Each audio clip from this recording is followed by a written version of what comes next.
লাগি ইজ্জত আর রসুলের লাগি ইজ্জত বুঝা গেল। আল্লাহর লাগি ইজ্জত আছে, রসুলের লাগি ইজ্জত আছে, ওয়ালিল মুমিনিন মুমিনগুলোর লাগি ইজ্জত আছে। ইজ্জত কার লাগিয়া? ইজ্জত মুমিনর লাগিয়া, ইজ্জত রসুলের লাগিয়া, ইজ্জত আল্লাহর লাগিয়া। ওয়ালাকিন্নাল মুনাফিকিনা লা ইয়ালামুন, লেকিন কিন্তু মুনাফিক যারা এই কথা জানে না।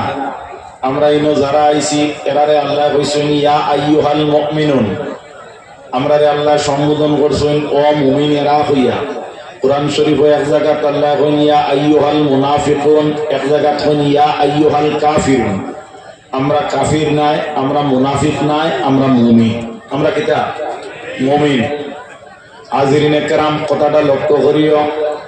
বর্তমান সমাজে, বর্তমান গোটা বিশ্ব ভূমণ্ডলের মাঝে সবচেয়ে লাঞ্ছিত বাঞ্ছিত কারা? মুসলমান জাতি। কারা? কারা? মাথো না তোলা। মুসলমান জাতি কেনে এরা সাকসেসফুল নাইনি, এরা সাকসেসফুল নাইনি, এরা কৃতকার্য নাইনি। আল্লাহ কইছেন কাদ আফলাহাল মুমিনুন, আল্লাহ কইছেন ইজ্জত মুমিনুল লাগিয়া, ইজ্জত রসুলুল লাগিয়া, ইজ্জত আল্লাহর লাগিয়া। তে আমরা এখানে বেইজ্জতি। আমার বায়রা, কুরআন শরীফের মধ্যে আল্লাহ রাব্বুল আলামিন ফরমান ইয়াউমা লা ইয়ানফাউ মালুন ওয়ালা বানুনা ইল্লা মান আতাল্লাহা বিকলবিন সালিম।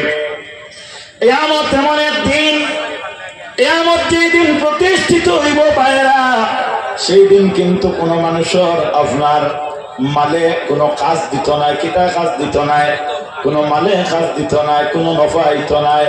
ইয়াউমা লা ইয়ানফাউ মাল ওয়ালা বানুন, আল্লাহ কইন মাল ওয়ালা বানুন। আল্লাহ রাব্বুল আলামিনের দরবার আল্লাহর বান্দার কোনো মালে কাম দিত নাই, দৌলতে কাম দিত নাই। ইল্লা মান আতাল্লাহা বিকলবিন সালিম, একমাত্র আল্লাহ রাব্বুল আলামিন বিনয় অন্তরওয়ালা ব্যক্তির অন্তরের দিকে লক্ষ্য করে দয়া করবা। ওয়ারে হাদিসে বর্ণিত রাসূল করিম সাল্লাল্লাহু আলাইহি ওয়াসাল্লাম ফরমায় ইন্নাল্লাহা লা ইয়ানজিরু ইলা সুওয়ারিকুম ওয়ালা ইলা আমালিকুম ওয়ালাকিন ইয়ানজিরু ইলা কুলুবিকুম ওয়ান নিয়াতিকুম। হাজিরিনে কেরাম, কিয়ামতের দিন আল্লাহ রাব্বুল আলামিন তোমার আমার সৌন্দর্যের বাই লক্ষ্য করতো নাই, লিবাসের বাই লক্ষ্য করতো নাই, আমাদের ঐতিহ্যতা দুনিয়ার যেগুলো আছে এগুলার দিকে আল্লাহ লক্ষ্য করতো নাই। ওয়ালাকিন একমাত্র আল্লাহ লক্ষ্য করবা ইলা কুলুবিকুম ওয়ান নিয়াতিকুম, বান্দার অন্তরের দিকে আর তার নিয়তের দিকে। হাজিরিনে কেরাম, আজকে আমরা আউলিয়া কেরামের দরবারে আইছি, আমরা গিয়া থাকি, আমরা নিয়ত যেটা সেটা কিন্তু সহি নাই। বাবা, আমি মূল বেমারটা ধরার উদ্দেশ্যে আমি ভূমিকা তুলিছি। আমরা আউলিয়া কেরামের দরজায় তেল আনার লাগিয়া, পানি আনার লাগি, আমার ফুলির বেমার কমে না, সাব দোয়া করবা। আমার ফুয়ার বিয়া লাগেন না, সাব আপনি তোরা তওজ্জু দিবা। কিন্তু আউলিয়া কেরামের দরজা খালি বিয়া শাদির লাগি নাই, ফুয়া ফুলির বেমার কমানির লাগি নাই। আজকে মসজিদ দিয়া, আজকে সিলসিলা নকশবন্দিয়া মসজিদ দিয়ার অন্যতম বুজুর্গ হযরত শাহ মকবুল আলী সাহেব রহমাতুল্লাহি তাআলা আলাইহির দরবারে যারা আইয়া আপনার অংশগ্রহণ করছেন, এই সিলসিলার যারা অন্তর্ভুক্ত হইছেন, নিশ্চয় যাদের নিয়ত আপনার সহি আসলে এরা সফল কাম হইছে।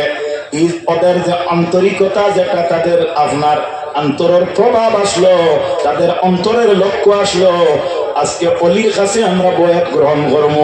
বয়াত গ্রহণ করার উদ্দেশ্য হইল যে আমরা আল্লাহর অলির মারফতে আল্লাহ পর্যন্ত পৌঁছাইয়া দিবা।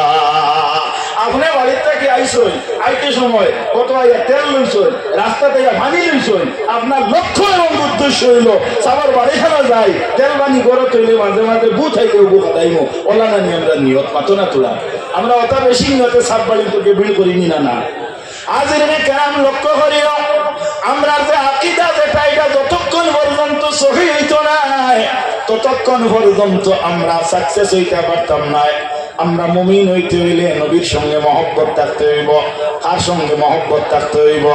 যদি আমরা যদি সাকসেসফুল হইতে হয় তাহলে আল্লাহর হাবিবের সঙ্গে মহব্বত থাকতে হইব। আল্লাহর হাবিবে ফরমায় লা ইউমিনু আহাদুকুম হাত্তা আকুনা হাব্বা ইলাইহি মিন ওয়ালিদিহি ওয়া ওয়ালাদিহি ওয়ান নাসি আজমাইন। অতক্ষণ পর্যন্ত একজন ব্যক্তি কামিল মুমিন বলতে পারে না যতক্ষণ পর্যন্ত সে তার অভিভাবক মা বাবার থেকে আওলাদ থেকে তার ধন সম্পদ থাকি ইভেন তার জান থাকি যতক্ষণ পর্যন্ত নবী মুহাম্মদুর রাসূলুল্লাহর লগে মহব্বত বেশি হইতো না। আল্লাহর ওলি যারা এরা দারুগিয়া আল্লাহ পাওয়ার উদ্দেশ্যে গেলে দুনিয়া ইনশাআল্লাহ পাইলেবা তেল পানির গরু রাখার প্রয়োজন হইতো না। ওলি আল্লাহ হল যারা এরা দুনিয়ার থেকে বিদায় হওয়ার বাদে এরা পাওয়ার আরো বাড়ি যায়। সুবহানাল্লাহ। হাজিরিনে কেরাম, দেওয়ার সাহেব রহমতুল্লাহি তাআলা আলাইহিম যারা এই দেওয়ার সাহেব ভাই বন্ধুরা দুনিয়ার মধ্যে কথাটা এখনো পর্যন্ত আপনার প্রত্যেক মানুষের জানা আছে যারা এই ব্যাপারে অবগত আপনারা লক্ষ্য করেন। আল্লাহর ওলি জমিনের মধ্যে আল্লাহরে এত রাজি করছেন খুশি করছেন। দেওয়ার সাহেব খোলার গাছ লাগাইয়া কইসলারে খোলার গাছ তুমি থুর দিও না, আমার এখানে মানুষ হইলে সিন্নি খাইতে পাত্তার দরকার। ভাই আজ শতাধিক বছর হয়েছে এখনো পর্যন্ত হাজারো খোলার গাছে থুর দেয় না। জোরে কর সুবহানাল্লাহ। বুঝা গেছি নিশা বকল আল্লাহর ওলি বকল যারা এরা কিলা ওলি হইলা এরা আল্লাহ রাব্বুল আলামিন দে রাজি আর খুশি করার লাগি তারা কান্দিছেন। আমরা আল্লাহ রাব্বুল আলামিন দে যদি রাজি করতে হয় তাহলে আল্লাহ ইয়া আইয়ুহাল্লাযিনা আমানুস্তাঈনু বিস-সাবরি ওয়াস-সালাহ। হে ঈমানদারগণ, তুমি দেন যখন আমি আল্লাহর কাছে সাহায্য চাও মুবারক তলব করো তখন তুমি তাই আমার কাছে সাহায্য চাইতে কিলা সাহায্য চাইতে বিস-সাবরি ওয়াস-সালাহ, নামাজ এবং সবর এবং নামাজের মাধ্যমে সাহায্য চাও। যাই মিরাফিরার দরকার যাই গিয়া দেখবা আল্লাহর ওলি আল্লাহ রাব্বুল আলামিন দে রাজি আর খুশি করার লাগি পাথরের মধ্যে সিজদা দিছই। এখনো পর্যন্ত জ্বলন্ত প্রমাণ আছে পাথর আপনার গা তুইয়া আল্লাহর ওলির নাক বর্তমানে এখনো পর্যন্ত পাথর আছে। আপনারা সারা দেশে একটা বার হাত তুলছেন, এটা লুকাইও আপনি, এটা লুকাইও আপনি। আল্লাহর ওলি যে জায়গা ওযু করলা ওই জায়গার মধ্যে ওযু করতে করতে ওযুর পানি হয়ে গিয়া পাথর আপনার কিটা হয়েছে আপনার সাফি গেছে গিয়া। এখনো পর্যন্ত আপনার বেশ দূর নাই, 5 গ্রাম গেলে আপনারা মিরাপিনের দরকার দিয়া পাইবা। আল্লাহর ওলি যারা যারা আল্লাহরে রাজি করিয়া খুশি করিয়া জমিন থাকি আপনার বিদায় হয় এরারে মাটিয়ে খায় না। ও সুবহানাল্লাহ, এরারে মাটিয়ে খায় না। আল্লাহ রাব্বুল আলামিন এই জমিন তাকিয়া আল্লাহর মকবুল বান্দা হলতে জমিন তাকি বিদায় দেওয়ার পরে আমরা মনে করি মরা, কিন্তু তারা মরা নাই, তারা মরা নাই, মরা নাই। গতকালকের একটা ঘটনা আপনার সামনে বর্ণনা করি। আপনার বাগাবাজার বিদ্যারতনপুরের ঘটনা একেবারে দাঁড়ো আপনারা নেন। বাগাবাজার বিদ্যারতনপুরের ঘটনা তাহকিক করা ঘটনা ভালোভাবে খবর লইয়া খুঁয়া এটা আপনার নেটও যার সৌদি আরব থেকে মানুষে পাইবা। গতকালকে একজন ভদ্র মহিলা মারা গেছিলাম, মারা যাওয়ার পরে খবর করতে গিয়া দেখা যায় তাজা একজন মৃত ব্যক্তি হওয়া গেছে যার কাফনের মধ্যে একটা মাটির দাগ নাই। সুবহানাল্লাহ। আল্লাহর নবীর উম্মতেরা পরবর্তীতে দেখা যায় এই জায়গার ওলামা কেরামের লগে যোগাযোগ করিয়া খবরটা স্থানান্তরিত করিয়া নতুন খবর দেওয়া হয়েছে এবং এই খবর নিয়ে আপনার পরিকল্পনা চলে কিভাবে এখানটা হেফাজত করা যায়। বেশ দূরে নাই, এনকিটা আসলা, এনকিটা আসলা, নিশ্চয় কোন ভালো মানুষ আসলা, নিশ্চয় কোন আল্লাহ আল্লাহ করতে ব্যক্তি আসলা। আল্লাহ আল্লাহ করিয়া যাওয়ার কারণে আজকে বিদ্যারতনপুর মাটিয়ে জানে আপনার স্পর্শ করছে না। কিরা কারণে জমিনের মাটি দেখু ইগোর তো মাটি, ইটোর মাটি দেখু ইগো মাটি নেই, নিশা হল মাটি কাতুরা মাটি নেই। এটা মহফিল গেলে ওয়াজ করতে আমরা আপনার একটু পিছেদি চাওয়া লাগে, এর কারণে মাঠ সকল সময় ধূপ করা যায় না। আসলে অন্তর বয় একটু আছে, বয় কিতা সময়ের বয়, অন্য কিচ্ছু নাই। আলহামদুলিল্লাহ। হাজিরিনে কেরাম কথাটা লক্ষ্য করিও, এই দুনিয়াতে মাটি মাটির আপনার স্তর পরিবর্তন হয়ে যায়। যখন দুনিয়ার আগুনে আপনার ফুলিলে তখন মাটি আর মাটি থাকে না, ইট হয়ে যায়। ইট যদি মাটির নিচে রাখা হয় তাহলে 100 বছর বাদে ইট পাওয়া যায় কিনা? আল্লাহর ওলি যারা আল্লাহর ওলিদের মধ্যে এই জাতীয় গুণাগুণ আল্লাহ দান করে। এই আপনার মাটির মানুষটা হই না, এই আল্লাহর এশকর আগুন দিতাম দেহ এবং অন্তর জ্বালাইলা। আল্লাহর ওলি আল্লাহ আপনার খেদমতে গেলে আমরা কোন সময় যদি দাবি করি কই সাহেব আপনি দোয়া করি দেখবো আমি খোয়া হইতাম, আল্লাহর শুকুর আল্লাহর ওলিয়া যদি কই নাই যা পাইবে তে পাইবে কারণ মকবুল বান্দার কথারে আল্লাহ ঘুরায় না বা ঘুরি সামর দরবারও এক বেটা আইয়া কইছে সাহেব আমারে বুকুয়া দেখুয়া ই কই না রে আস্তাগফিরুল্লাহ আর কই বলে না তুমি ফুয়া পাইতাই আল্লাহ তোমারে ফুয়া দিবা যাও তোমার আমি আল্লাহর হাওলা করে দিলাম এই বেটা কই সাহেব আল্লাহকে আমি চিনি না আমি আপনার কাছে আইছি আচ্ছা চলিয়া আপনি আমারে ফুয়া দেন ও সুবহানাল্লাহ আল্লাহর ওলি যখন আপনার জলবার মধ্যে পড়ছে জোশ আইছে ইমানি জোশ তাকওয়ার জোশ সঙ্গে সঙ্গে সাহেব কইলেন যা আমি তোরে ফুয়া দিলাম ও সুবহানাল্লাহ বেশিদিন বাদে নাই সামান্য কিছুদিন বাদে দেখা যায় বেটায় ফুয়া নিয়ে কয় সাহেব আপনি ফুয়া দিসলা আর আপনার ফুয়া গো আপনি সংযোগ কো সুবহানাল্লাহ আজকে যারা ফুয়াই নাই বাগগুড়ি সাহেবের দারজা হইল আল্লাহ বাগগুড়ি সাহেবের ওসিলায় আমার ফুয়া দেও আল্লাহর শুকুর আল্লাহর মকবুল ওলির পাওয়ার আছে এখনো আল্লাহ ওলির কারণে দোয়া করলে যদি তোমার ইমান তাজা থাকে আল্লাহ ফিরাইতো নাই কও আল্লাহ ফিরাই করবি না ফিরাইতো না এই যে আকীদা যেগুলো বলে আহলে সুন্নাতের আকীদা এই আকীদা যেগুলো সাহাবা কেরামের আসলো সাহাবা কেরাম নবী মুহাম্মদুর রাসূলুল্লাহ সাল্লাল্লাহু আলাইহি ওয়াসাল্লামের সঙ্গে জিহাদে অংশগ্রহণ করতা নিজের বিবিরে ত্যাগ করে যাইতা নিজের পরিবারকে ত্যাগ করে যাইতা নিজের জীবন জমিন তাকিয়া বিদায় বলি কথা তারা ভালোভাবে জানিয়া একিনান যে করিয়া আইতেও পারি না আইতেও পারিও যাইতা হাদিসে বর্ণিত আল্লাহর হাবিব সাল্লাল্লাহু আলাইহি ওয়াসাল্লামের একজন সাহাবী যার নাম হইল হযরত আবু কাতাদা রাদিয়াল্লাহু তাআলা আনহু এক জিহাদের মধ্যে গেছেন যাওয়ার পরে হযরতে আবু কাতাদা রাদিয়াল্লাহু তাআলা আনহুর এক তীরন্দাজে তীর মারে লক্ষ্য করিয়া হযরতে আবু কাতাদা রাদিয়াল্লাহু তাআলা আনহুর একটা চুক্কের মধ্যে তীর আপনার নিক্ষেপ হয় পড়ো ইন্না লিল্লাহি ওয়া ইন্না ইলাইহি রাজিউন তীরের ফুলি আছে না তীরের মাঝে হলো আপনার দুই দাঁত থাকে না টান দিয়া খোলার সময় দেখা যায় হযরত আবু কাতাদা রাদিয়াল্লাহু তাআলা আনহুর চোখ খুলিয়া আইছে হযরতে আবু কাতাদা রাদিয়াল্লাহু তাআলা আনহুর চোখ থেকে রক্ত প্রবাহিত রক্ত জড়ি জড়ি পড়ে হযরতে আবু কাতাদা রাদিয়াল্লাহু তাআলা আনহু রাসূলুল্লাহর খিদমতে গিয়া বলি ইয়া রাসূলুল্লাহ ইয়া হাবিবাল্লাহ আয় শাফিউল মুজনাবিন ইয়া নবী আল্লাহ নবী গো আমি আবু কাতাদা আপনার একজন জান্নাতের সাহাবী ইয়া রাসূলুল্লাহ আমি জিহাদের মধ্যে গেলাম আপনার সাথে ইয়া নবী আজকে আমার একটা চোখ তীরের মধ্যে হইয়া গেছে গিয়া ইয়া রাসূলুল্লাহ আমার আবেদন আর আমার নিবেদন মেহেরবানি করিয়া এই চোখটারে আপনি আবার ফিরাইয়া দে কিন্তু শিরিক করিলে শুনলেন কিন্তু শিরিক করিলে নবীরে কইলে আপনার চোখগুলো আবার লাগাইয়া দেখবা আল্লাহর হাবিবে ফরমাইলা ও আবু কাতাদা তোমার চোখ যদি খুলে গেছে কি গুনাহ বালা হইব আল্লাহর হাবিবে কোয়াল লগে লগে হযরতে আবু কাতাদা চোখের জল ছড়েন আর একটা চোখ থাকি আপনার নয়ন থাকি অশ্রুসিক্ত নয়ন ইয়া রাসূলুল্লাহ বালা আমি মানলাম তোরে আমার লাগি বালা নাই ও কারণে নবী গো আমার দিলের ইরাদা হইল আপনি যদি আর কোনদিন জিহাদের মধ্যে যান আমিও সঙ্গে যাব কিন্তু মুশরিক যারা আপনার বিরোধিতা করেন নবী এরা আমার দেখিয়া কইবা ওই দিন করে খানা সাহাবীও গুয়াইছে আল্লাহর হাবিবে ফরমায় আবু কাতাদা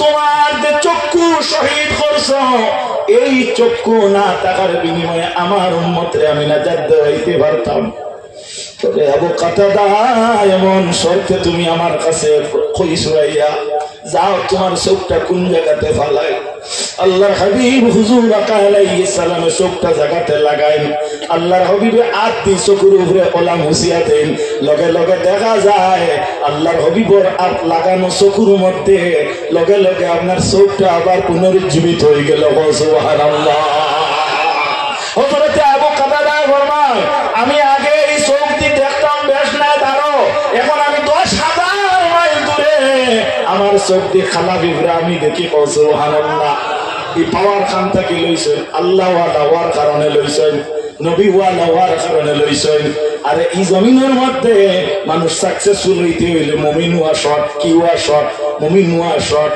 মুমিন হইতে হইলে আপনার কাছে বৈশিষ্ট্য কিতা লাগবো বিলের পরের হক থাকি আপনি সর্বপ্রথম আপনি নিজে নিজরে আজাদ করা লাগবো আপনি গোয়ার মশায় কান যদি ফটো তুবাইয়া ভাইয়া যদি খাইলাই তে আপনি মনে করবা আপনি পাক্কা মুমিন নাই। মুমিনের বৈশিষ্ট্যতার মধ্যে তুবাইয়া খাওয়া নাই। হাজিরিনে কেরাম, আল্লাহর হাবিব সাল্লাল্লাহু আলাইহি ওয়াসাল্লামের সাহাবা কেরাম যারা, এরা যদি আমরা অনুসরণ করি, নবীজি ফরমান আসহাবিকান নুজুম, আমার সাহাবী হল আকাশের এক একটা নক্ষত্রের মোতাবেক, বিআইহিম এর মধ্যে থাকি ইকতাদাইতুম ইহতাদাইতুম, কেউ যদি কাউরে অনুসরণ করে তাহলে সে হেদায়েত ইয়াফতা হয়ে যাইব। সুতরাং মুমিন লক্ষ্য করে সাহাবায়ে কেরামগুলোরে আমরা অনুসরণ করতে হইব। আল্লাহর হাবিব সাল্লাল্লাহু আলাইহি ওয়াসাল্লাম প্রতিদিন ফজরের নামাজের পরে সাহাবায়ে কেরামের দিকে মুখ করিয়া খাপ বর্ণনা করতা।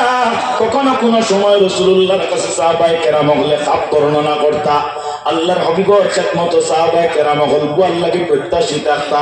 কিন্তু দেখা যায় একজন সাহাবী যে সাহাবী ফজরের নামাজের পরে প্রতিদিন তাড়াতাড়ি সময় না মারিয়া নিজের ঘরের মধ্যে রওনা হয়ে যায়। সাহাবায়ে কেরামের সমালোচনা করা আরম্ভ করলা। নবীজি ফরমাইছেন যে মসজিদে সরার পিছে যায় আর সর্বাগ্রে বাহির হয়, এই নইলা কি আপনার মুনাফিকের আমল আলা। সুতরাং এই সাহাবী যায়, এই তো বড় আপনার তাকওয়ালা সাহাবী। আর এর মাঝে এই যে বিষয়টা তার কারণটা কিটা, নবীর কাছে একটা বার আমরা কথাটা তুলিয়া ধরি না, ইয়া রাসূলুল্লাহ ইয়া হাবিবাল্লাহ সাল্লাল্লাহু আলাইহি ওয়াসাল্লাম। এই সাহাবীর নাম আসলো হযরতে আবু দারদা রাদিয়াল্লাহু তাআলা আনহু। আবু দারদা প্রতিদিন ফজরের পরে দেখা যায় মসজিদুল নববীর মজলিস না বইয়া, জলসাত না বইয়া, মজলিস না বইয়া, তাই দেখা যায় প্রতিদিন সকালবেলা ভোরবেলা আমরা রাখিয়া নবীরে রাখিয়া খেনে যায়। ইয়া রাসূলুল্লাহ একটা বার যদি এই ব্যাপারে আপনি জানতাতে ভালো হইতো। আল্লাহর হাবিব হুজুর আকা আলাইহিস সালামে জানেন না গায়বের ইলম নবীর আছে না?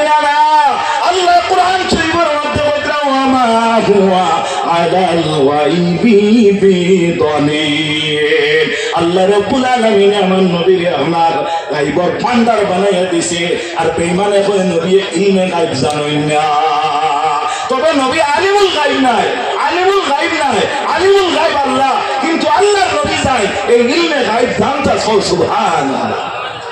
হাজিরিনে কেরাম, আল্লাহর হাবিব সাল্লাল্লাহু আলাইহি ওয়াসাল্লাম রে আমরা ঈমান আনতে হইলে গিয়া আল্লাহর হাবিব কিলা ঈমান আনতে হইব, আল্লাহর হাবিবের উপরে আমরা কিলা বিশ্বাস স্থাপন করতে হইব।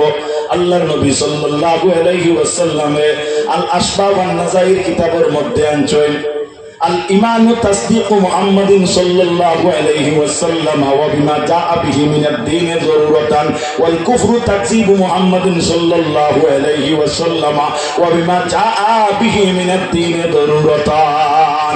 নবী মুহাম্মদ মুস্তাফা সাল্লাল্লাহু আলাইহি ওয়াসাল্লাম আল্লাহ যত গুণ দিয়া জমিনের বিষয় অত গুণের সহিত আমরা নবীরে বিশ্বাস করার নাম ঈমান। বুঝা গেছে নি? আমরা নবী যাই এই ইলমে গায়ব জানেন না? এর গায়বের ইলম আছে না? জান নবীর গায়বের ইলম নাই, এই নবী আমরা নাই। হাজিরিনে কালাম, এই যে আকীদা যেটা এই আকীদা হয়ে থাকলো কি আহলে সুন্নাতের আকীদা। আল্লাহর হাবিব সাল্লাল্লাহু আলাইহি ওয়াসাল্লামের উম্মত হল আল্লাহর প্রিয় নবী সাল্লাল্লাহু আলাইহি ওয়াসাল্লাম এই জমিনের মধ্যে এখন নাই নিনা আসই নিনা নাই আসই। আমরা নবী হায়াতুন নবী, আমরা নবী মদিনা শরীফ থেকে প্রকাশ দিতরা আর বাগফুরি সাহ হইয়া প্রকাশ আমরা অন্তরের মধ্যে পৌঁছি যা। লাভ কিতা হইব ইলে ইনো আইলে আর সহবতে মুআসসিরুন সহবতে আসর করে আমরা ঈমানের যে আমরা যে বলতিস যে আপনার বাড়ি যায়। আল্লাহর হাবিবের উম্মত হল আজকে ওলি আল্লাহর দরবারে আমরা যাইতে আমরা নিয়ত যেটা এটা সহিহ হওয়া লাগবে। একবার দুরূদ পড়ো, আল্লাহুম্মা সাইয়্যিদিনা মাওলানা মুহাম্মদ ওয়া আলা আলি সাইয়্যিদিনা। আরো জোরে পড়ো, আল্লাহুম্মা সাল্লি আলা মাওলানা মুহাম্মদ ওয়া আলা আলি সাইয়্যিদিনা মাওলানা মুহাম্মদ। হাজিরিনে কেরাম, আচ্ছা আলহামদুলিল্লাহ। সাহাবগণ আপনার খেদমতো আমি 2-4টা কথা কইছি, এর মাঝে 2-1টা কথা আমরা ইমান তরুতে যাওয়ার যদি থাকে আপনারা এগুলা আমলে পরিণত করবা। আর সর্বপ্রথম এবং শেষ আমার এই আলোচনার মকসুদ হইয়া থাকলো আউলিয়া কেরাম হলোর দ্বারা যাওয়ার ও নিয়তটা করেন জানি যে এরার দ্বারস্থ হইয়া এরার মাধ্যমে আল্লাহ হওয়া যায়, বুধ খাদারি যায়, ওখানটা ছাড়ি দুঃখ মাত খেয়াল করতে রানি ও নিয়তে গিয়া বয়স গ্রহণ করিয়া সাগর কর্ম কানুনের উপরে তাকিয়া যদি আমরা মরতে পারিতে আমরা মুমিন হইয়া মরমু। আর মুমিন হইয়া মরলে আমরা ইজ্জত কোনোদিন মরতো নাই। মুমিন হইয়া যদি মরি কাদ আফলাহাল মুমিনুন, মুমিন হইয়া মরলে আমরা সাকসেসফুল হইমু। ওয়া মা আলাইনা ইল্লাল বালাগ ওয়া আখিরু দাওয়ানা আলহামদুলিল্লাহি রাব্বিল আলামিন। আসসালামু আলাইকুম। শুকরিয়া হযরত মাওলানা গুলজার হোসেন সাহেব। এখন আমরা কাছে ওলামায়ে কেরাম প্রচুর